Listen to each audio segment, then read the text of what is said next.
On the first weekend of December, Nina and her family were busy decorating their house. Hand-painted glass on the windows, paper garlands on the walls, and drawings on the mantel. The only thing missing was a nice tree to welcome in Father Christmas. While Nina and her little brother Jeremy decorated, someone rang the doorbell. Their mother opened it and found herself face to face with many enormous pine cones and green needles. "Quick, kids, it's time to set up the tree," she said happily. All together, they decided to place the Christmas tree right next to the fireplace in the living room, and to cover it with magnificent bright fairy lights. Perched on a stool, Nina was just placing the white star on the top of the tree when she heard her mother talking on the phone. "Oh, my goodness," her mother said. "It's been a long time since I believed in Santa Claus." Nina was so surprised at what she heard that she lost her balance and fell off the stool down to the bottom of the tree. Troubled by what she had heard, Nina grabbed her little brother by the hand and dragged him to his room. "Did you hear that? Mom doesn't believe in Santa Claus," she said, surprised. Jeremy nodded without really understanding what his sister was saying. "We must do something," Nina said. "Otherwise Santa will get really angry and we won't get any presents."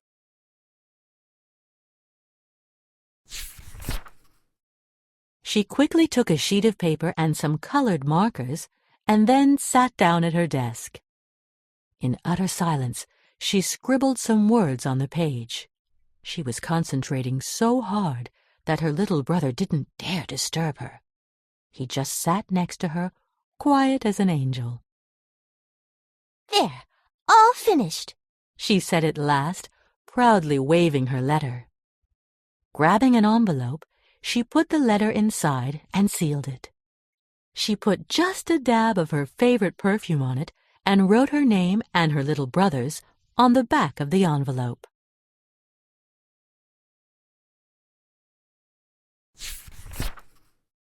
The next day, Nina stopped for a few moments in front of a mailbox she passed on her way to school. She opened her school bag and took out the envelope. Her mother looked surprised, then smiled and said, That smells good. Is it a letter to your boyfriend?" Jeremy started to cry out. "No, it's a letter to Nina put her hand in front of her little brother's mouth to stop him from saying anything else. Then she slipped the envelope into the mailbox.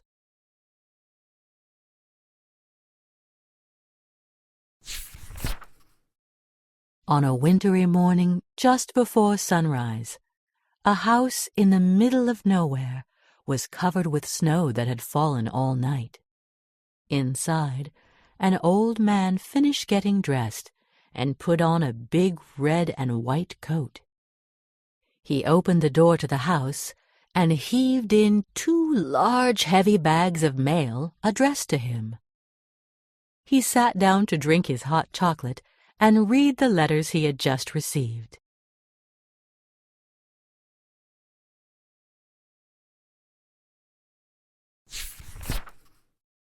Suddenly, the wonderful smell of chocolate that filled the house was overwhelmed by a sweet perfume rising from one of the bags of mail.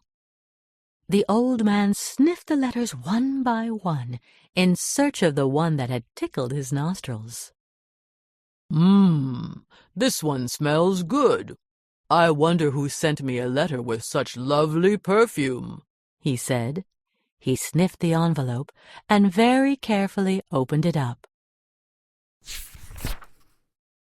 "Dear Santa Claus, when you bring us our presents, you will see that we have already decorated the house for you. We've been very good kids, you know. But we have a big problem. Mom said that you don't exist." Please, could you send her a picture of yourself so that she sees you're real? Thank you very much, Nina and Jeremy. Amused, Santa Claus grabbed the letter, got up, and called to his most faithful friend. Matthew, I need your help. Could you come here for a minute, please? An elf all dressed in green came right away. Yes, Father Christmas. What can I do for you? The elf said, half asleep. Santa Claus handed Matthew a camera and asked him to take his photograph. Another mom who thinks I don't exist, he sighed. Then Father Christmas put on his red hat and gave his best smile.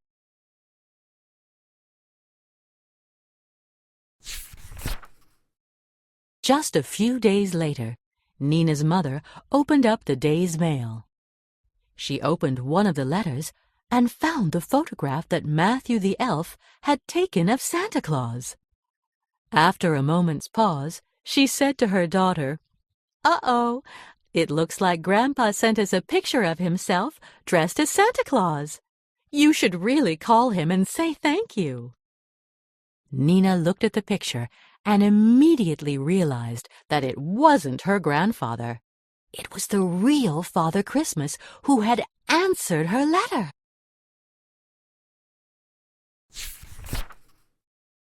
That night, Father Christmas would climb down the chimney, as he did every year, to deliver the presents the children had asked for.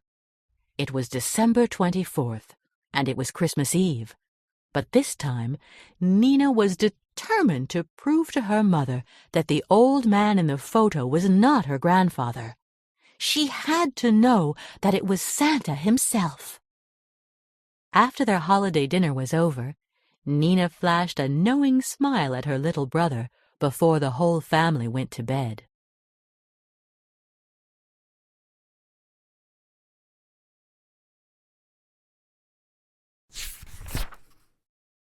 The night was dark, and there wasn't a noise in all the house. Nina decided that the time had come. Equipped with a flashlight, she got out of her bed and slowly crept into the living room. Once there, she opened a drawer and quickly grabbed her camera. Then she lay on the couch facing the fireplace, a blanket covering her legs, and held the camera firmly in her hands. Now, all I have to do is wait patiently, and the minute Santa Claus arrives, I'll take his picture. Mom will be so surprised, she said to herself.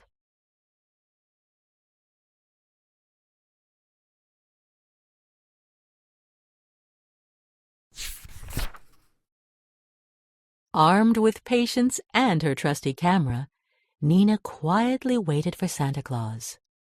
She had to be very vigilant to catch him in the middle of delivering his presents. No one ever knows exactly what time he'll arrive. But the night was long, so long that she started to feel very tired, and the urge to sleep began to take over. Eventually, she even had trouble keeping her eyes open, and finally she could no longer resist. She fell asleep before Santa Claus had time to arrive. Later that night, a faint glow shone from inside the chimney. All at once, a cloud of soot filled the living room, and someone suddenly coughed. Father Christmas had arrived. His red coat found its usual brightness as he dusted himself off, and his beard appeared whiter than ever. Without a sound, he pulled down his hat and put presents for the whole family at the foot of the Christmas tree. No one was left out. Just before he left, he noticed someone lying on the couch. He slowly crept up and caught a whiff of a familiar, lovely perfume. It was little Nina. He saw the camera she held tightly in her hands. and understood that she wanted a picture of him taken with her very own camera. Santa Claus smiled and suddenly had an idea that would really surprise her.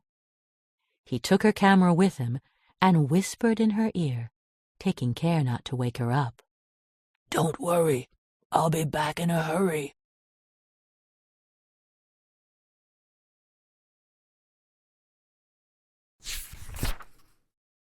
The next morning, Nina's mother woke her daughter, who was still asleep on the couch, and asked her what she was doing there. I wanted to wait for Santa Claus, she said with sleepy eyes, and take a picture of him in our very own house to show you that he really does exist. Her mother smiled and suggested that everyone start opening the many presents that Father Christmas had brought them.